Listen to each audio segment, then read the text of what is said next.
అందరికీ నమస్కారం. నేను మీ అనుపమ. ఇక చిత్తూరు అలాగే తమిళనాడు ప్రాంతంలో ఇక మనం దేవాలయ విశేషాల గురించి తెలుసుకుంటూ ఉన్నాము. శ్రీ వరసిద్ధి వినాయక స్వామి దేవాలయం గురించి తెలుసుకున్నాము. ఆ వీడియో మీరు చూడండి మీ ఖాళీ సమయాల్లో. అలాగే ఆ పక్కనే ఉండేటటువంటి మరి శ్రీపురము స్వర్ణ మహాలక్ష్మి బంగారు దేవాలయం అని కూడా పేరు, గోల్డెన్ టెంపుల్ అని దీనికి పేరు. ఇది వరకు మనకు బంగారు దేవాలయము గోల్డెన్ టెంపుల్ అంటే అమృత్సర్ గురుద్వార్ గుర్తొచ్చేది. ఇప్పుడు మనకు ఇక తమిళనాడు సరిహద్దులో, తిరుపతి తమిళనాడు సరిహద్దులో ఉండేటువంటి స్వర్ణ మహాలక్ష్మి శ్రీపురము, ఈ ఆలయము మనకు బాగా ప్రాచుర్యంలో మనకు ఇక చాలా ప్రసిద్ధికెక్కింది. 100 ఎకరాల విస్తీర్ణము, 1500 కిలోల బంగారపు రేకులు, బంగారపు తాపడము, అలాగే బంగారపు పూత, బంగారపు రేకులు, 9 నుంచి 15 బంగారు రేకులతోటి మరి బంగారు తాపడము, అలాగే మొత్తం ఆలయం అంతా స్వర్ణమయమే. ఇక గర్భగుడిలో ఉండేటటువంటి శ్రీపురం శ్రీ మహాలక్ష్మి వారికి గ్రనైట్ తో చేసినటువంటి విగ్రహం మీద వజ్రాలు, బంగారము, అలాగే రకరకాలైనటువంటి ముత్యాలు, పగడాలు, ప్లాటినంతో చేసినటువంటి ఎన్నో ఖరీదైనటువంటి వస్తువులు అమ్మవారికి విశేషించి అలంకరించి ఎంతో అందంగా. ఇక ఈ ఆలయం విస్తీర్ణం వచ్చేసి 100 ఎకరాలు, అలాగే 1500 కేజీల బంగారంతో తయారు చేశారు ఈ శ్రీపురం శ్రీ మహాలక్ష్మి దేవాలయం అంతా కూడా.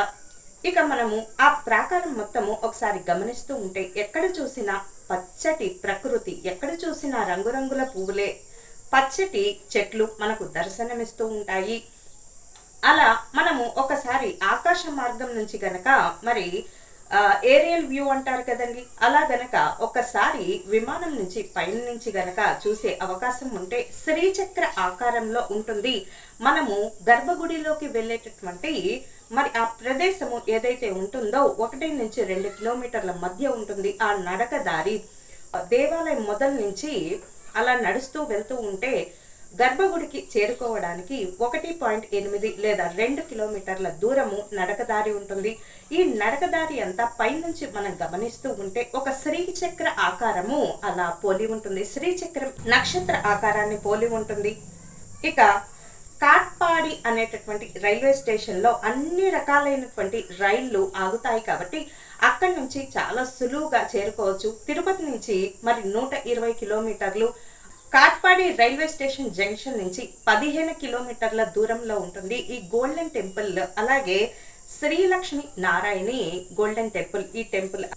అలాగే తిరుపతి వెల్లూరుకి 110 నుంచి 120 మోతాదులో మరి అంత కిలోమీటర్ల దూరంలో ఈ నారాయణి గోల్డెన్ టెంపుల్ అనేది మనకు అంత దూరంలో ఉంటుంది. తిరుపతి నుంచి మరి వెల్లూరు, ఈ ప్రాంతాన్ని వెల్లూరు అని మరి మనం పిలుస్తూ ఉంటాము. ఇది సరిగ్గా తిరుపతి ఇటు నుంచి వస్తే తిరుపతికి 120 కిలోమీటర్లు, అలాగే తమిళనాడు సరిహద్దులో అంటే బార్డర్లో ఉంటుంది కాబట్టి మరి ఇటు తిరుపతికి వెళ్ళే ప్రయాణికులందరూ కూడా కాణిపాకాన్ని దర్శించిన తర్వాత, వరసిద్ధి వినాయకుడిని దర్శించిన తర్వాత తప్పకుండా స్వర్ణ మహాలక్ష్మి గోల్డెన్ టెంపుల్ అంటూ ఉంటారు.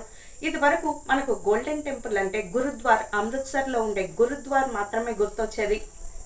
ఎప్పుడైతే 2007 తర్వాత మరి అంతకన్నా భారీ ఎత్తులో మరి సరిగ్గా 600 కోట్ల వ్యయంతో ఈ భారీ స్వర్ణ మహాలక్ష్మి ఆలయాన్ని నిర్మించారు. ఇక ఈ ఆలయ నిర్మాణం తర్వాత ఆ పేరునే, ఆ ఊరు పేరునే మార్చారంటే ఇక అక్కడ ఎంత మరి విశిష్టమైనటువంటి కట్టడం జరిగిందో ఒకసారి మనం గమనించవచ్చు. 600 కోట్ల వ్యయంతో 6 నుంచి 7 సంవత్సరాల సుదీర్ఘమైనటువంటి మరి శిల్పులందరూ కలిపి నిర్విరామంగా కష్టపడితే స్వర్ణ మహాలక్ష్మి దేవాలయము మరి తయారైంది. 2007లో ఈ నిర్మాణం అనేది పూర్తయి మరి అప్పటికి పూర్తయింది. 7 సంవత్సరాల వ్యవధి, 6 నుంచి 7 సంవత్సరాల వ్యవధి అనేది మరి పట్టింది. ఇక మనము తిరుపతి వెల్లూరు నుంచి 120 కిలోమీటర్లు, 110 నుంచి 120 కిలోమీటర్ల మధ్యలో ఉంటుంది ఈ స్వర్ణ మహాలక్ష్మి దేవాలయము. ఈ దేవాలయానికి 3 వైపులా కూడా నీరు ఉంటుంది. ఇక మనకు గర్భగుడిలోకి వెళ్లే ముందు ఆ శ్రీచక్రం ఆకారంలో పోలి ఉంటుంది కాబట్టి మనం వెళ్ళే నడకదారి అంతా కూడా ఆ మధ్యలో ఎన్నో రంగురంగుల శిల్పాలు, ఏనుగుల శిల్పాలు, హంసల శిల్పాలు, ఎన్నో రంగురంగుల పువ్వులు, చెట్లు, సన్నటి తీగ లాంటి ఒక వాయిద్యం లాంటి మనకు శబ్దము వినపడుతూ ఉంటుంది ఒక రాయి దగ్గర. అది కూడా ఉంటుంది. మీరు ఒకసారి గమనించి చూడండి. మరి తీక్షణంగా గమనిస్తే కానీ ఆ శబ్దం అనేది మనకు వినపడదు.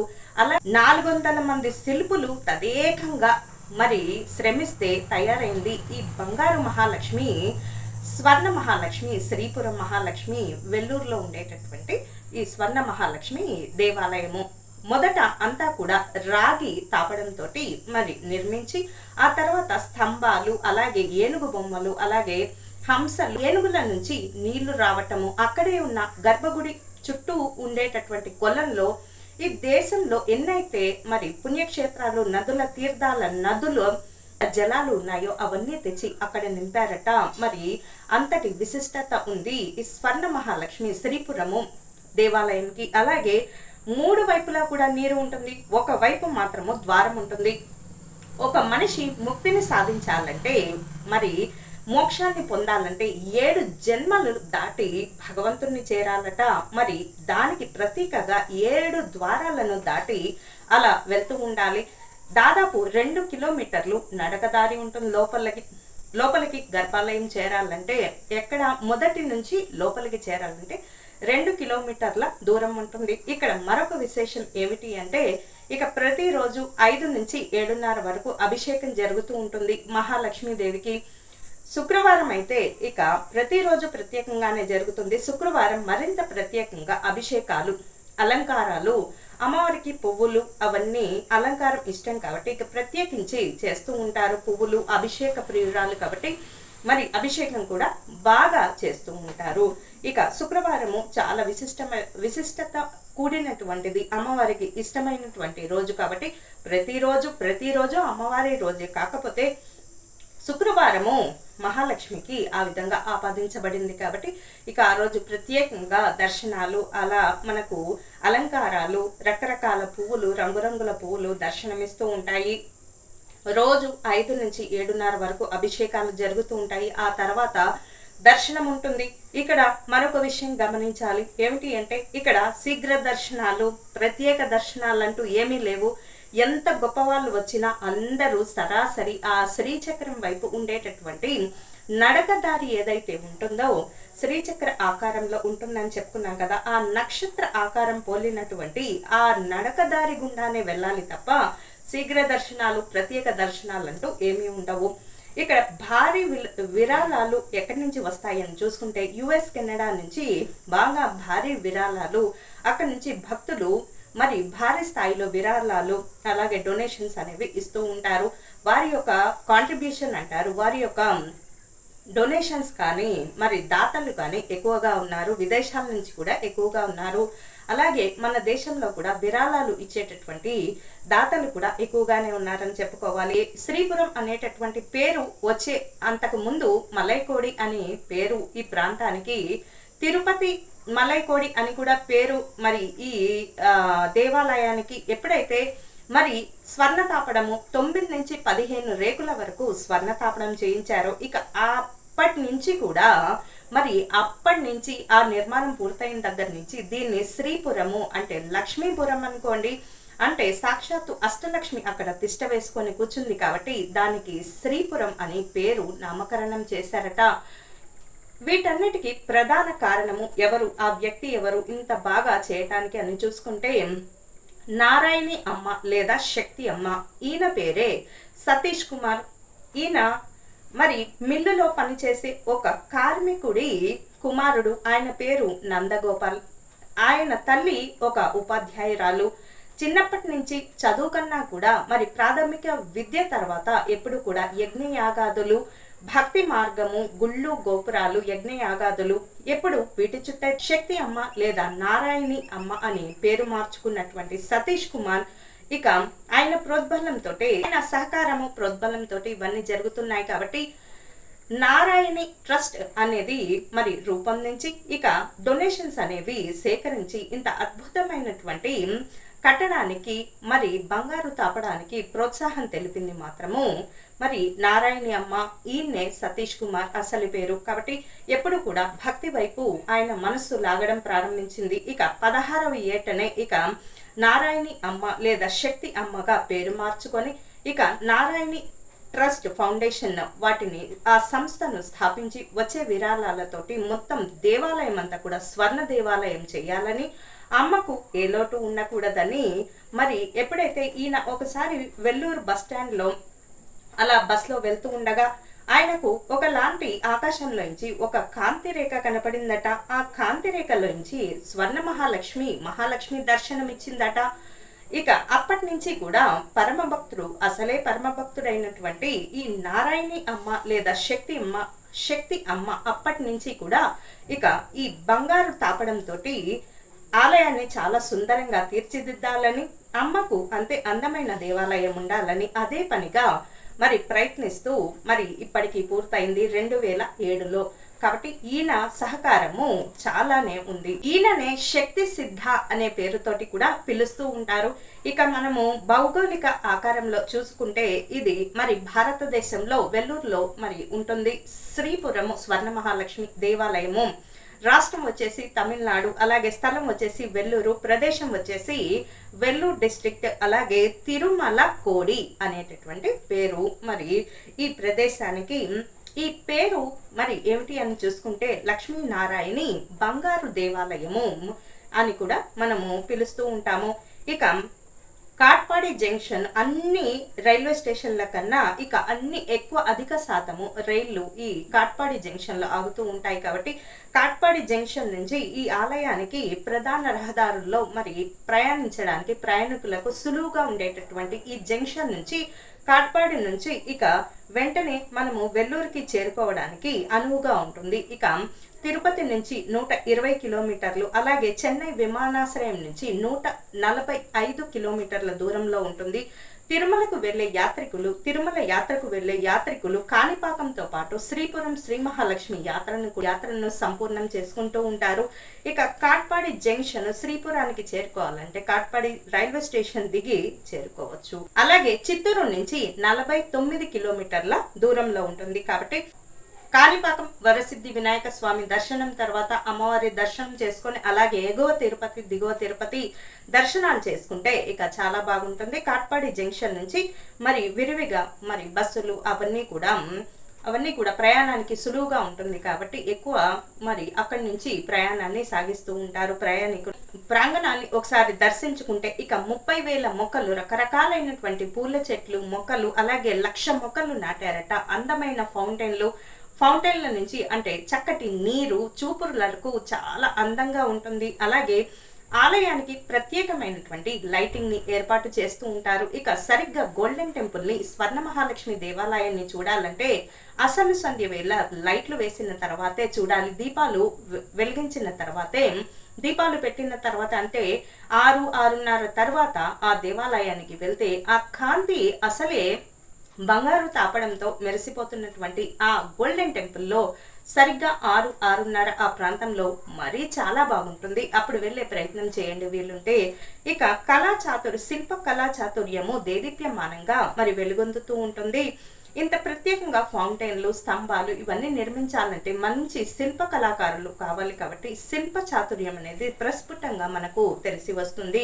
గర్భగుడిలో మరి అమ్మవారి ఎదుట 27 అడుగుల ఎత్తైన పంచలోహంతో కూడినటువంటి పదంచల దీపస్తంభం ఉంటుంది. ఒకసారి గమనించండి, అవంతా కూడా పంచలోహాలతోటి తయారు చేసింది. 1000 వత్తులతోటి దీపారాధన చేస్తారు ఇందులో. ఇక ఆకాశం నుంచి చూస్తే ఈ ఆలయము శ్రీచక్రం ఆకారంలో లేదా నక్షత్రం ఆకారంలో మరి ఉంటూ ఉంటుంది. మనం నడిచే నరకదారి అంతా కూడా నక్షత్ర ఆకారంలో ఉంటుంది. సందర్శకులు తప్పకుండా దుస్తుల కోడ్ను మరి పాటించాలి. ఏదో మోకాళ్ళపైకి అటువంటివి దుస్తులు వేసుకుంటే ఎంత విదేశీయులైనా స్వదేశీయులైనా అక్కడ లోపలికి అనుమతి ఏమీ ఉండదు. చక్కగా ధోతి కానీ లేదా పంజాబీ డ్రెస్ వేసుకున్నా మరి చుడిదార్ వేసుకున్న పైన చున్నీ వేసుకొని లేదా చీర కట్టుకొని లేదా ధోతి వేసుకొని చక్కగా మరి సాంప్రదాయ దుస్తుల్లో వెళ్తే చాలా మంచిది. ప్రవేశం మొదలు ఇక దర్శనం పూర్తయ్యే వరకు కూడా మౌనంగా దారి పొడవునా కూడా భగవద్గీత, ఖురాన్, బైబిల్ అలాగే గురు గ్రంథ్ సాహిబ్ నుంచి సేకరించబడినటువంటి శ్లోకాలన్నీ ఉంటాయి. అలా మౌనంగా పఠిస్తూ ఉండండి మనసులో. ఇక అమ్మవారి దర్శనం అయ్యే వరకు ప్రతి శుక్రవారం కూడా ఇక్కడకు వచ్చే భక్తుల సందర్శనార్థము చాలా భక్తుల తాకిడి ఎక్కువగానే ఉంటుందని చెప్పుకోవచ్చు. సుమారు 700 మంది పోలీసులు అంటే రక్షక భటులు ప్రభుత్వం నియమించింది ఈ గుడికి. ఇక్కడ ఆగమ శాస్త్రాల ప్రకారము పూజలు అనేవి చెయ్యరు. కాబట్టి శ్రీ విద్య అనేటటువంటి ప్రాచీనమైనటువంటి అలాగే అరుదైనటువంటి శక్తి పూజా విధానాన్ని మాత్రమే ఇక్కడ ఈ శ్రీపురం శ్రీ మహాలక్ష్మి దేవాలయంలో గోల్డెన్ టెంపుల్ బంగారు దేవాలయం ఇందులో ఈ విధంగానే మరి శ్రీ విద్య అనేటటువంటి ఈ పరిమాణంలోనే ప్రాచీనమైనటువంటి విధానంలోనే పూజలు అనేవి జరుపుతూ ఉంటారు. నారాయణి అమ్మ ఏర్పాటు చేసినటువంటి నారాయణి చారిటబుల్ ట్రస్ట్, నారాయణి ఫౌండేషన్ ఉంది కాబట్టి సుమారు 6 దేశాల నుంచి కార్యకలాపాలు అనేవి సాగిస్తూ ఉంటారు. ఆలయ నిర్మాణానికి అవసరమైనటువంటి అన్ని నిధులు కానీ డొనేషన్స్ కానీ దీని ద్వారానే సమకూరుతాయి అనేటటువంటిది అతను తెలియజేశారు. ఇక అతను అంతకు మునిపే పేదరిక నిర్మూలనకు అలాగే వికలాంగులకు సాయం చేశాడు. కాబట్టి ఇక దైవభక్తి 3 కోట్ల రూపాయలతోటి చుట్టుపక్కల ఉన్న దాదాపు 600 మరి దేవాలయాలను జీవోద్ధరణ గావించాడంటే ఇక మామూలు విషయం ఏం కాదు. ఎంతో భక్తి, ప్రేమ మరి ఓర్పు ఉంటే కానీ ఇటువంటి కార్యక్రమాలు మరి అవి దాదాపు అసాధ్యము. కేవలం భక్తి ఓర్పుతోటే సాధ్యమవుతుంది. అందుకే శ్రద్ధ సబూరి అనేది చెప్తారు. శ్రద్ధ ఉండాలి, సహనం కూడా ఉండాలి. సహనానికి ఎప్పుడు కూడా వచ్చేటటువంటి రిజల్ట్ అంటారు చూడండి, వచ్చేటటువంటి ఫలం, సహనానికి వచ్చేటటువంటి ఫలం ఎప్పుడు కూడా తీయగానే ఉంటుంది. సహన కాలము అంటే మనం నిరీక్షించే కాలము ఎంత సుదీర్ఘంగా ఉంటుందో వచ్చే ఫలము అంతకన్నా ఎక్కువ రుచిగా ఉంటుంది. మనకు వచ్చేటటువంటి కానుకలు కానీ అంతే మరి చాలా ఆనందంగా ఉంటూ ఉంటాయి. శ్రద్ధ సబూరి అంత సహనంగా ఓర్పుగా ఉంటేనే జీవితంలో అద్భుతమైనటువంటి మరి అద్భుతాలు మనకు చేరుతూ ఉంటాయి. వెల్లూరు స్వర్ణ దేవాలయము మలైకోడి అనే ప్రదేశంలో ఉంది. మొదట దీన్ని తిరుమల కోడి అని కూడా చెప్తూ ఉండేవారు. ఇక ఈ ఆలయము 2007 ఆగస్టు 24న పవిత్రోత్సవంగా నిర్వహించబడుతుంది. ఇక ఈ కార్యక్రమానికి వేలాది భక్తులు హాజరయ్యారు. అందువల్ల స్వర్ణ దేవాలయము చరిత్ర విజయనగర రాజుల కాలం నాటిది కాదు.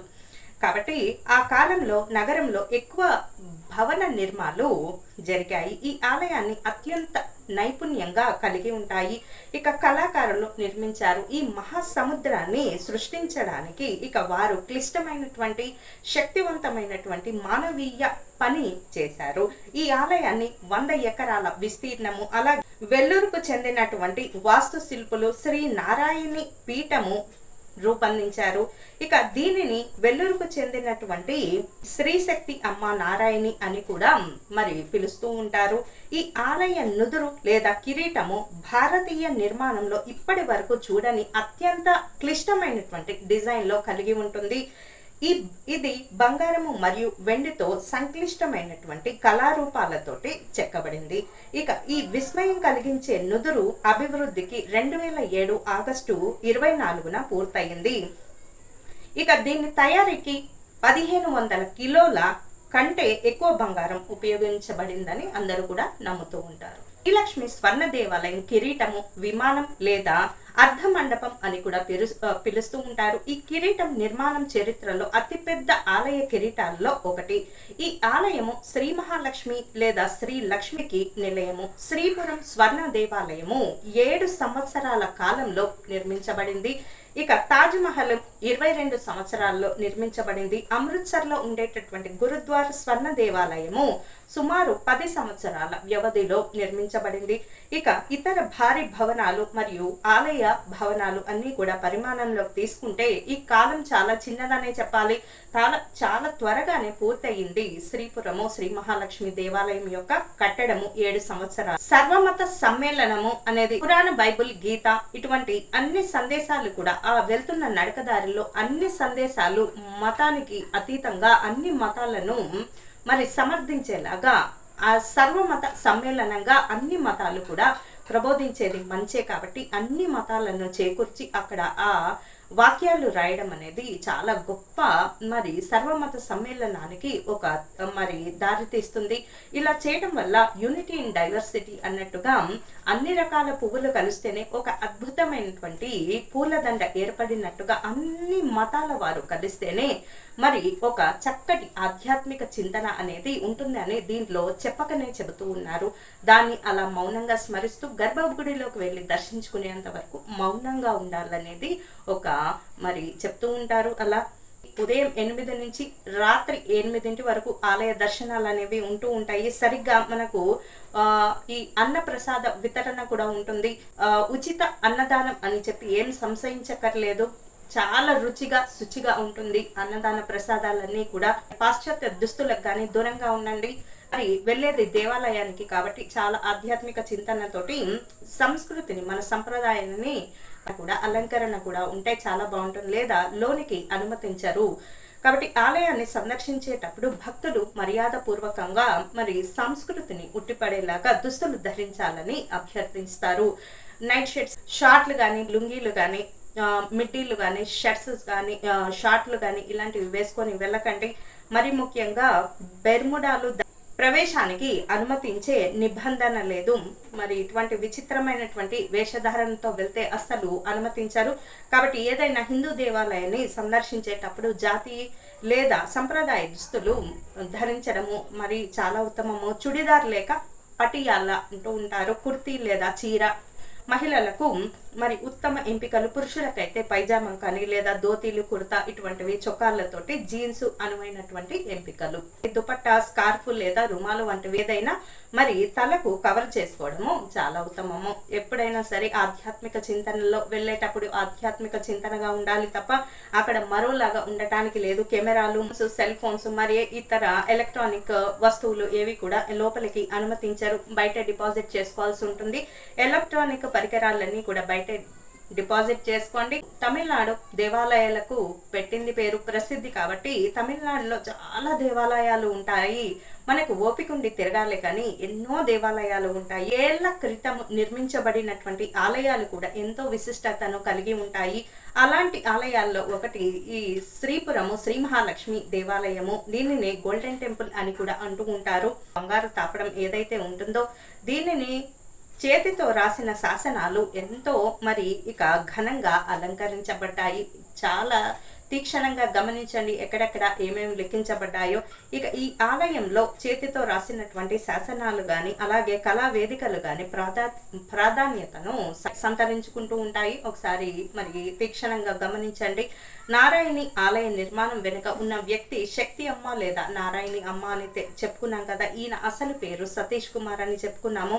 ఇక ఆయన తండ్రి పేరు నందగోపాల్. మరి తల్లి టీచర్ కాబట్టి 1976లో జన్మించినటువంటి సతీష్ కుమార్ చిన్నప్పటి నుంచి కూడా మరి పిల్లలు చదువుతూ ఆటపాట్ల వైపు ఉంటే ఈయన మాత్రం గుళ్ళు గోపురాలు అంటూ మరి ఎప్పుడు కూడా యజ్ఞ యాగాదుల వైపే తిరుగుతూ ఉండేవారు. ప్రాథమిక విద్య అనంతరము ఇక వెనువెంటనే 16వ ఏట శక్తి అమ్మగా పేరు మార్చుకొని 1992లో నారాయణి ఫౌండేషన్ పీఠాన్ని స్థాపించారు.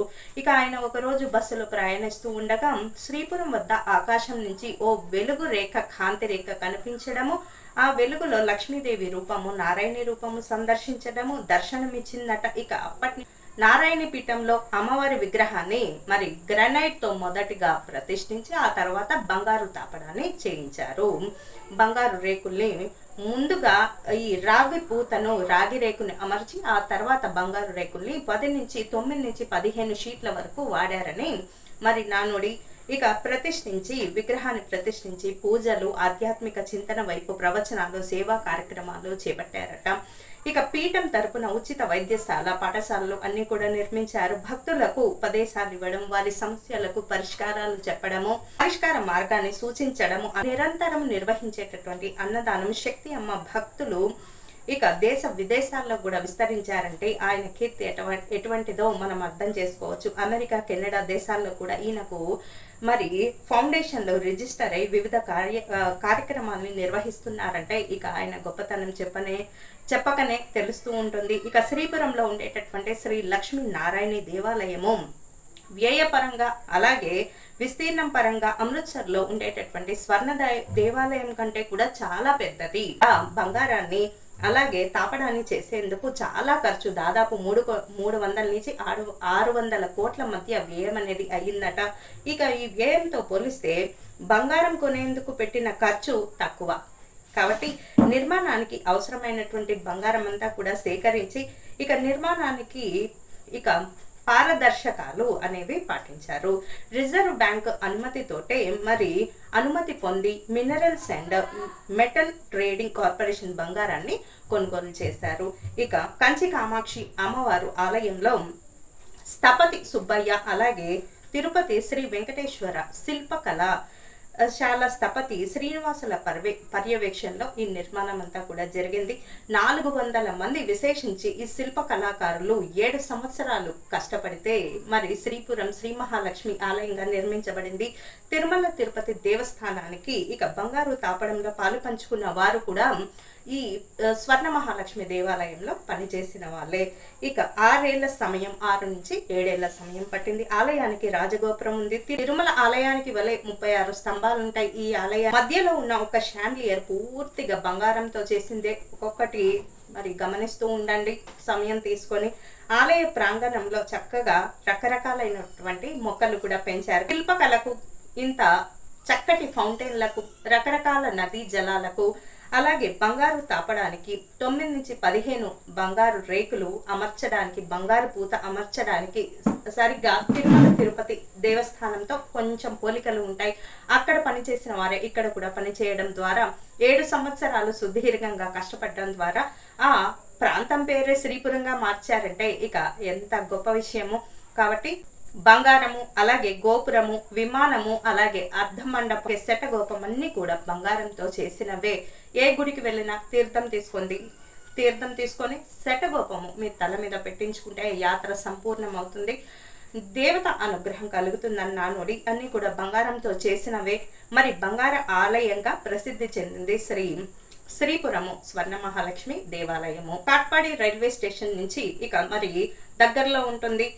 అలాగే మరి వెల్లూరుకి దగ్గరలో ఉంటుంది. అలాగే చెన్నై ఎయిర్పోర్ట్ నుంచి 140 కిలోమీటర్ల దూరం ఉంటుంది. కాబట్టి ఇది సరిగ్గా తిరుమల తిరుపతికి అలాగే తమిళనాడు బార్డర్కి దగ్గరలో ఉంటుంది. కాబట్టి తమిళనాడు యాత్రలు చేసే ప్రతి ఒక్కరికి కూడా శ్రీపురం శ్రీ మహాలక్ష్మి దేవాలయము మరి దగ్గరలోనే ఉంటుంది. కాబట్టి ఇక చక్కగా దర్శించుకోండి. మనం ఏరియల్ వ్యూ అంటారు, ఒకసారి విమానం నుంచి కనుక చూసే అదృష్టం ఉంటే ఆ ఆలయము సరిగ్గా నక్షత్ర ఆకారంలో శ్రీచక్రం ఆకారంలో పోలి ఉంటుంది.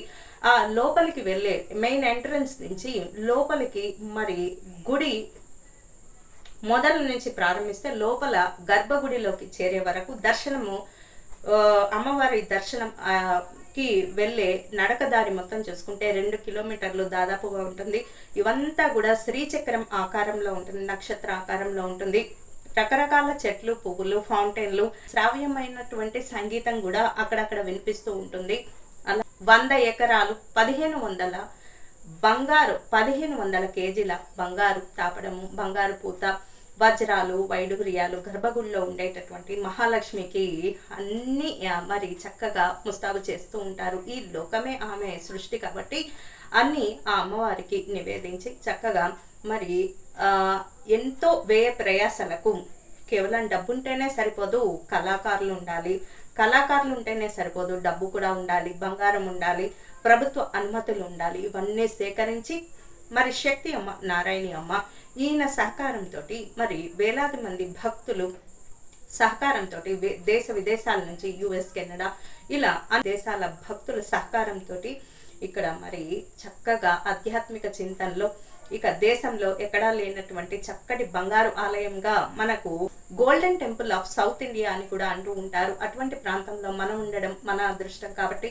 తమిళనాడు ప్రాంతంలో చాలా దేవాలయాలు ఉంటాయి. మరి ఒక్కొక్క ఆలయాన్ని దర్శించుకుంటూ ఉంటే చాలా ముక్తికి సాధనంగా ఉంటుంది. ముక్తికి మనము దారి వేసుకోవాలి. ముక్తిని ఎలా సాధించాలా అని చెప్పి ప్రయత్నిస్తూ ఉండాలి గురువు సహాయంతో లేదా పుణ్యక్షేత్రాలు దర్శిస్తూ ఉంటే ముందు మనసు మంచిదై ఉండాలి. కాబట్టి స్వర్ణ మహాలక్ష్మి దేవాలయాన్ని దర్శిస్తే కనుక మీ ఆదాయంలో మంచి మార్పు ఉంటుంది, మీ ఆదాయం పెరుగుతుందని, సమస్యలు దూరం అవుతాయని ప్రతిదీ. కాబట్టి వెల్లూరు, తమిళనాడు, అలాగే తిరుపతికి వెళ్ళేవారు తప్పకుండా స్వర్ణ మహాలక్ష్మి దేవాలయాన్ని సందర్శించండి, అమ్మవారిని దర్శించండి. నారాయణి నారాయణి అనే స్తోత్రాలు చేస్తూ మౌనంగా అమ్మవారిని దర్శించండి. మీ కోరిక అమ్మవారికి విన్నవించండి. మీ కోరిక తీరగానే మరలా దర్శనానికి వస్తానని చెప్పండి. తప్పకుండా మీ కోరిక అమ్మవారు ఇట్టే తీరుస్తారు అని తెలియజేస్తూ, నేను మీ అనుపమ. లోకా సమస్త సుఖినో భవంతు, సర్వే జన సుఖినో భవంతు, సర్వమంగళ మాంగళ్యే శివే సర్వార్థ సాధికే శరణ్యే త్రయంబకే దేవి నారాయణి నమోస్తుతే. స్వస్తి.